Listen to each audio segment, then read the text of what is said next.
warahmatullahi wabarakatuh. Ladies and gentlemen, dear adjudicators and respected opponents, my name is Fatimah Sakinah Qolbi and I'm from Public 1 Senior High School, Gresik. Today, I stand strongly as the negative sides and firmly opposed to this motion. This house would replace the imprisonment entirely with social service and skill training by gambling offenders. Why? Because replacing imprisonment entirely with social service and skill training may sound compassionate, but in reality it is dangerous and it is unfair. Let me tell you why. First, imprisonment isn't just a punishment, it is a deterrence and rehabilitation combined. Without the threat of prison, gambling offenders may think that gambling is just a low-risk crime. Let's take a look at Norway. When prisons combine structured and labor training, reoffending dropped by 27% and employment after release rose by 40%.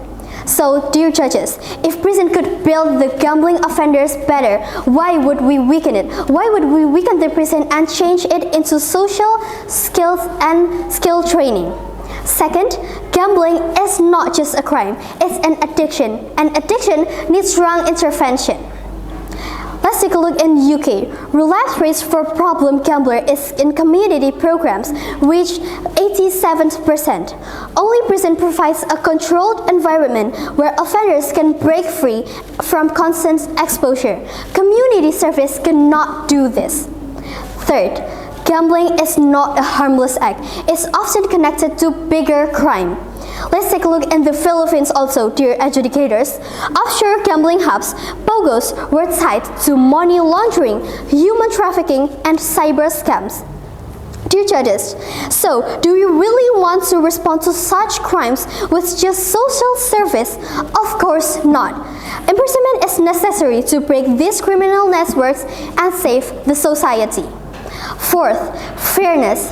Fraud and theft put people in prison. If gambling offenders are given only community service, society will see that as unfair. Justice must not only be done, but it must be seen to be done. If some financial criminals go to jail while gamblers walk free, public trust in the justice system collapses.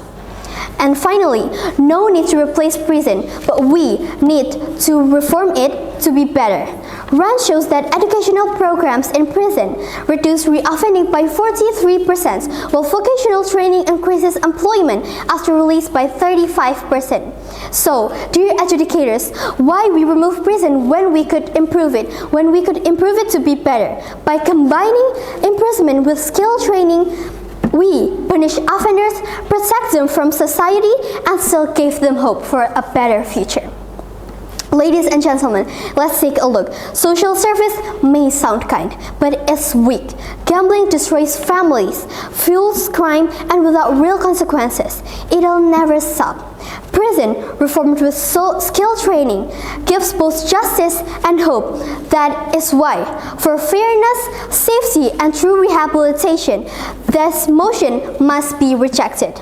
Therefore, for the safety of society, for the fairness of justice, and for the true rehabilitation of offenders, I proudly and strongly oppose to this motion.